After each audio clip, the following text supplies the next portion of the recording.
présent à Madame Marie-Pierre de La Gontrie pour le groupe socialiste et apparenté. Merci Madame la maire. Monsieur le préfet, permettez-moi de revenir sur les événements du week-end du 21 et 22 septembre à Paris, dont la gestion me semble mériter qu'on s'y arrête pour prendre un peu de recul. Je veux parler de l'encadrement des manifestations, des relations avec les élus parisiens, de l'attention portée aux habitants de notre ville. Nous verrons que les trois sont liés.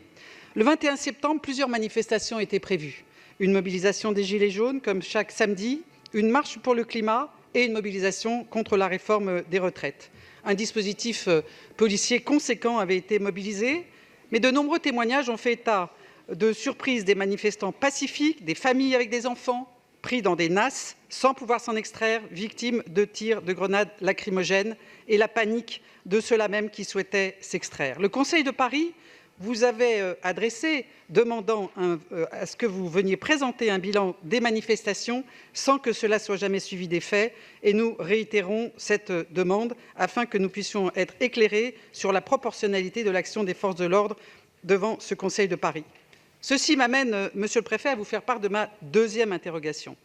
Des garanties avaient été données devant notre représentation sur la bonne coopération avec la municipalité et nous nous attendions à ce qu'elle soit honorée.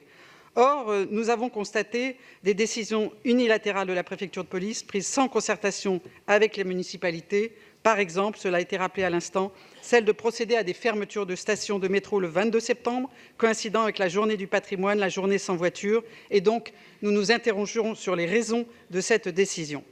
Une troisième interrogation me traverse. Ici même, des maires d'arrondissement ont témoigné devant vous de leur inquiétude devant le manque d'effectifs sur le terrain. Vous le savez, les attentes sont fortes. Nous avons voté à plusieurs reprises pour demander la transparence en matière d'effectifs. Le précédent préfet de police s'y était engagé. Nous demandons que les effectifs soient maintenus, voire augmentés. Et nous connaissons la très forte mobilisation des forces de l'ordre qui d'ailleurs manifestent aujourd'hui.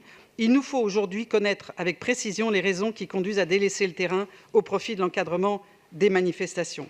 D'autant que le projet de loi de finances pour 2020 prévoit une diminution de 2 500 postes de policiers en France et une diminution du budget d'investissement, alors même qu'aujourd'hui, les policiers manifestent et demandent des garanties sur leurs conditions de travail.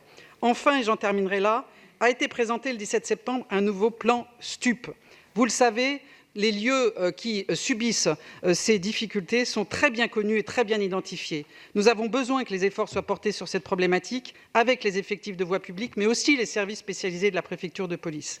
Monsieur le préfet, nos interrogations sont nombreuses, nos craintes sont réelles. C'est pourquoi nous souhaitons que ces différents sujets fassent l'objet aujourd'hui, ici, de clarifications. Merci Madame de La Gontrie.